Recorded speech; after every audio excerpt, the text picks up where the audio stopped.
Hello, everybody.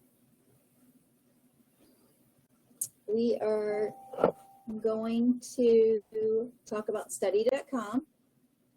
So does anybody have any questions that go along with study.com? Is there anything particular that you need help with? Let me know. I know we've got Amanda. Is everything okay with study.com for you? Okay, good. I was going to say I had to unplug my camera and put it back together so it works. Just let me know what kind of questions. I'm going to just go through the basics of it, but if anybody has any questions on study.com in particular, just let me know and I can show you guys. I'm going to show you on the parent side, and if we have time, I'll do the kids side too. That way you guys can see both sides of it. And so I'm going to get started. Let me see if I can share my screen, and it's going to. Okay. All right, so this is study.com. If you're getting a bunch of the questions at the top, you can, for mine, I've already done them, so it's already there. But anytime you want to make sure you're doing the different criterias and stuff for the state, you're just going to come down here and put what state you're teaching in, and it will give you the breakdown if you need it. When you're adding classes or anything like that, that's going to be the add and import. That is more for when you're using either one, study.com or the Google Classroom. And once you do assign them, it's going to tell you where it's at. Now you'll see my 6th grader is in Google Classroom, but my 9th grader is on study.com. And what that means is for them to get their assignment, he's going into Google Classroom, she's going straight to study.com. She prefers it this way, he prefers it that way. So you can have different kids on different platforms. Once you go in, and I'm gonna go to one of hers just because it's a little bit easier. If you go to their assignments, it's gonna give everything. For some reason, whatever is the last thing that was added is at the top. So I always flip it to the first. So then if she's completed all of her assignments, it's going to show 1 of 1. And as you see, you can go in and see all the different lessons and that they're all complete. But once I see a 1 of 1, I know she's done it. And I can hide them back. And then as you see, she's gone through, she hasn't started chapter 5. Let's say she's gone in and done 1 or 2 lessons, it'll just show a 1 of 1, but this still is going to show a 0 to 1 until she completes them all. This is how my daughter is using it and going to study.com. As I said, this is the parent account, so you can do it differently. If you want to switch your accounts, you can go switch any of them here. So let's say I want to check on her Spanish. I click on Spanish, I flip it, and then I can see that she's on 5. You can go in and you can grab, if you want to see her grade books and all that, you can do that. I'm not going to just because for her. It'll tell you how many times they've attempted it, what was their first attempt, what was their final grade on it, and all of that comes up for you and you can see it. As I said, with her, I'm just going to leave it just because of the fact it's her grades. Another thing, if you're going in and you're looking for different things, I'm going to go back to my dashboard. Another thing too is if you're having trouble, like you were with us last year in study.com, but it's saying that you're not straight. For this year, there is a code that everybody has to have to be active, and that code, I just went to account settings, and this is the code. As long as it says active license, My Homeschool Village, this is good. If it doesn't, then you've got to add the code, and that is in our system under study.com. So this is where you're adding it. So if it's not giving you the information you need, check your account status. And then we're going to go back to the board. And what I like is if you're looking for something and you have to step away, most all the classes that you've gone and looked at will be down here. So if you kind of got a class and then you have to come back to it, you don't have to start search as much. But if you're trying to add some of your curriculum, the way I do it is I go to curriculum, the course, and then I just figure out what I'm doing. We'll do math, and it will bring up all the math courses that study.com has. And then you can go in and narrow it down. So let's say you just want to do high school math. You're going to unclick your middle school, and we just have high school. These are now what they consider your high school courses, and there's still 19 pages of them. But then let's say your child is in algebra. If you click algebra, then it brings it down to only 76 courses. It starts really narrowing down what you would need for those courses, and you can do that for all of them. Is there anybody that has any questions with study.com? What things are, how to assign them, any of that? Overdue assignments. Because I didn't set a date, do I have to go in each class? No. Now, we'll go back to my dashboard. What I personally do, hers is currently where everything has to be done by July 31st, 2025.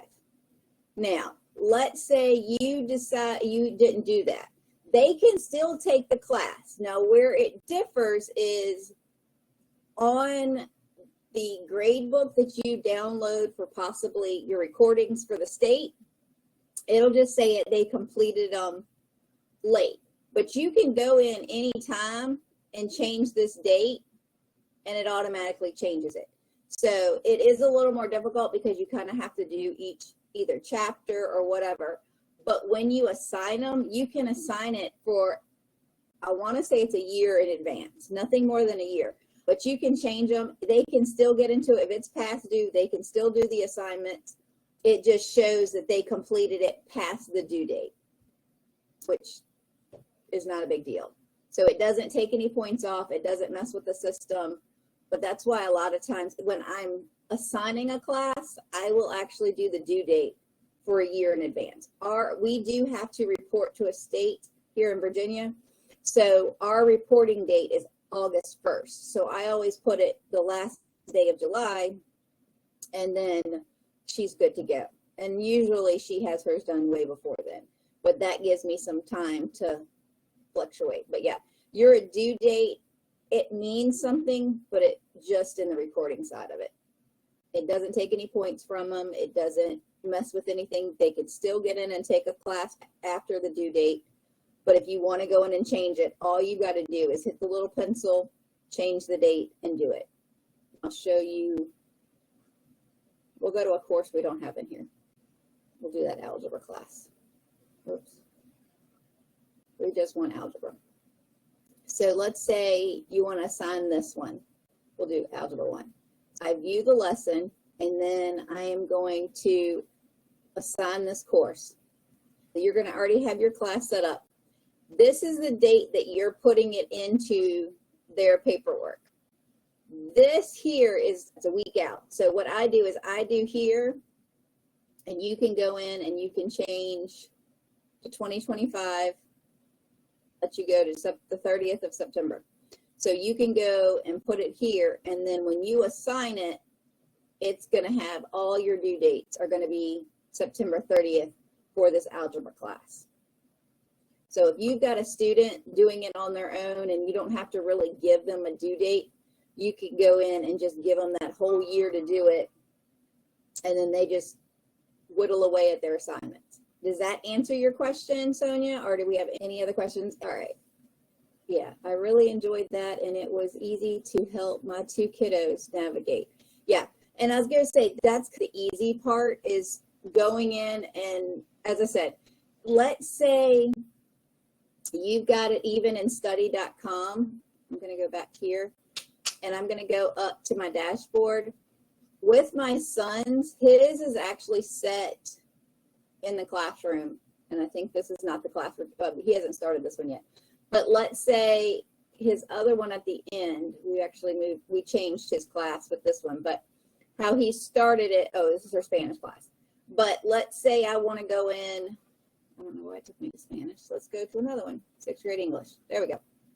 He hasn't started this class yet, but there we go. With it, I went in and actually put his dates of when it was going to be due. And so what's going to do is it'll show on his Google Classroom for the date he needs to do it. As I said, we've switched him over to a different class for this. But as you see, I put the last date on it, and then I could go in and mess with it after the fact and move it to what day he wanted it. So you can still go in and assign it per class, per date, especially with the Google Classroom.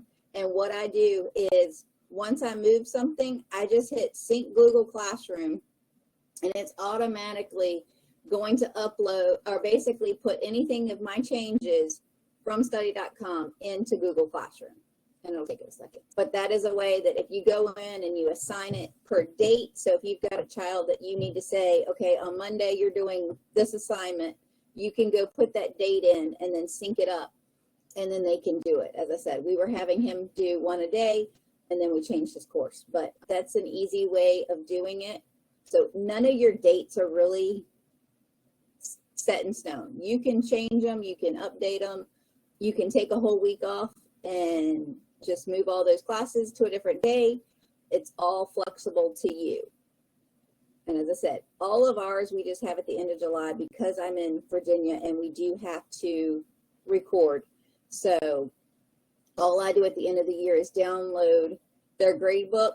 I get rid of anything that I don't want the state to have, because as I said, it's going to show the lesson they did, how many attempts it took them, what their first test was, and versus their last final test. And so what I do is I just get rid of everything but their final grade on that lesson, save it, and at the bottom I just do the average for what it shows on study.com, and it'll show you what their average is. If you go to classroom overview, this is another thing you can do, is if you are wondering about the different skills or something, and this is where it's going to show you for your state. So if you ask to look at your skill sets for 9th grade language arts, if you click on it, it breaks down the different things for your state. So that's all that is. It's nothing that you really have to use. You can create a lesson plan. With me, I just let her do the study.com as it goes. So all of these, and this actually says 8th grade and she's in 9th grade, but the standards of learning, because I'm in Virginia, it'll break down the different standards of learning, the assessments and all of that, which we don't have to use, but it is there if you do want to use it. As I said, it's all here. This is something you don't even have to worry about. If you want to do a little bit more, then you can. I was going to say, I don't even use it. I mean, I have it there just because I just put it in. It makes the software happy. So it basically says, okay, you're in Virginia. This is the standard of learning for that thing. We don't look at it at all. We go by study.com. When you were clicking it and it's asking for stuff, that's all it was doing, was creating this curriculum content. That's what you had to answer those questions for. And as I said, I just clicked on 8th grade, so it must not have had 9th grade available. I was just making it happy. And then again, there's her thing. Okay, there's her classroom. Any other questions on how to set this up? As I said, when you import, you add a classroom, you can do it here. So if you're going to go in and make a class, unless we're going to do it in study.com, this is where you're going to put your name in. So if I put in My Homeschool Village as a classroom, it'll then create, this is when all of those come up, when you add a new one, and then it'll be its own classroom, but it doesn't have a subject and it doesn't have any assignment. Then that's when you go in and you add your students or add the subject. This is where that curriculum content is being added. And then you can go in when you're ready to go add a classroom. Okay, can you walk through adding? Yep. So we're going to do like we were doing. So we've named our class. I just named it this. So now I'm going to go in and I'm going to go find our course. We'll do our algebra class again. So we go in, we're going to tell it we want algebra. Let's take away our middle school and high school. We'll choose this. We picked what class we want. You can bookmark them to go back and it'll be on your thing, but assign your assignment. I'm going to add it to our classroom we made. So then it's here. And you can add a new one here. I just always do it beforehand. So we're assigning it today. And as I said, you can pick your date. I always go a year in advance. So I click here 25th, end of September. They got a year to do it and assign. Now it's going to go in and load it. Give it a second. All right, all of our class, these are all the class lessons it's putting in. We're going to tell it done. We go to our dashboard, and then we're going to go over to My Homeschool Village, and it's got all of our assignments. So let's go back and make it happy so it'll go away. We created it, add a subject. So it was a math class. It was an algebra class. And as I said, you can go in and pick whatever you want. If you're not sure, just pick something that makes it happy. So we're going to put it as an algebra 2, and then we're going to add a student. So this is where if your child already has it and you just want to send them the classroom code, you can, or if you have their email, you can always put that in and save. And now it's going to send it to me to say that I've been added as a teacher. And as I said, it already has me in there. We're going to go back. Everything's happy now. So now we can go in and look at our classroom. So now we have all of our assignments. And if you want to, you can look at their past due. We don't have anything past due. Anything in progress is basically they've started, but they haven't completed it. Then upcoming, because there's nothing upcoming because we've got it all in there, it's all due. So if you had it where they were only doing it by date, it would do that. But we're going to go to all of it. And again, they just go in, show the lesson, and it'll go in. It's incomplete. So your student has not completed anything on it. Once they do, it'll show their average score here, which is basically their best one, and then that they've submitted it. And the status will be, I think it's done. Hold on, I'll look at one for you guys because I know she's got them done. Let's go. We'll go to English. That's one of her good ones. All right, so let's go to assignment, recent, oops, first, and we'll click in, and she's completed it. I thought I was. Okay. All right, well, I just found out y'all weren't looking at anything. So does anybody have any questions? And I can always do how to upload it. I did a tutorial that I think it should be up in study.com on how to add them. Does anybody in particular have anything that they want to look, or do you want me to show you how to add a classroom? Is there a particular class anybody's looking for? I'm here to help anybody. We've been using it 2 years. We love it. I've learned quite a bit. Yeah, I was going to say, I can definitely do a StreamYard and take it step by step, show you guys how to do it and post it. Is there anything in particular that you're having trouble with study.com or any of the programs? Is everybody just having a slow Monday?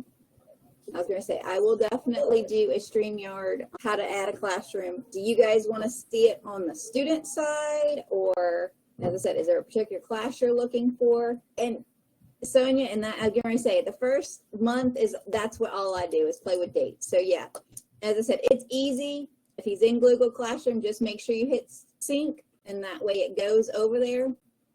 But other than that, yeah, the dates really are for you and the kid.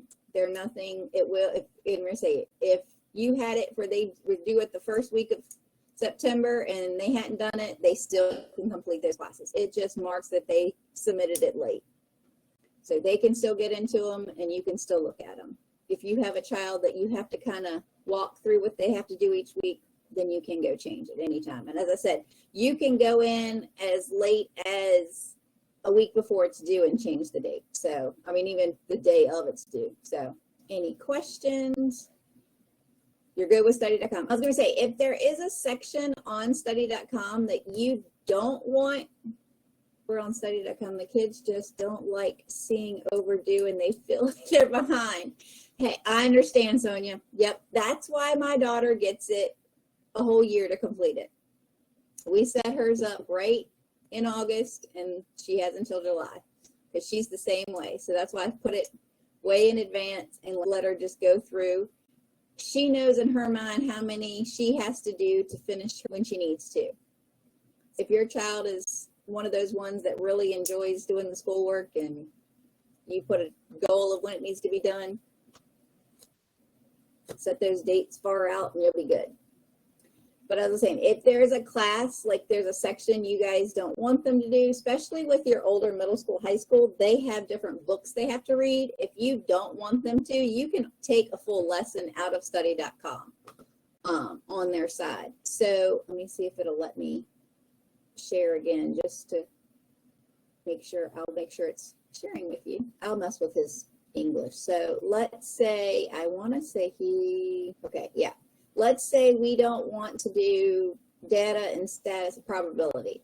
Let's say you don't want this one. You can go up here and just say delete assignment, and it literally takes that whole assignment away. Now, it won't change any of your date. It just doesn't have it. So if there is a book or a section or whatever that you don't need them to do, you just go in, find it, and delete the section. And then that way you can customize even what lessons they're even doing in study.com. Any other questions, concerns?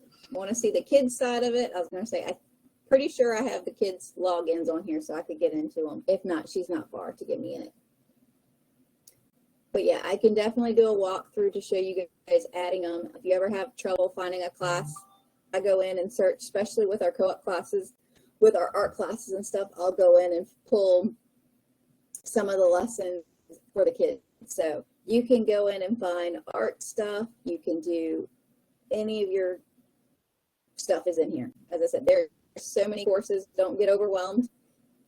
I'm one that really likes to narrow down to where they need to be. I look at only 6th grade English or whatever and go that route.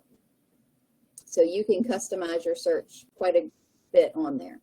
So you're not having to go through 1,000 classes. Any other questions? Anything you're having trouble with? Let me know.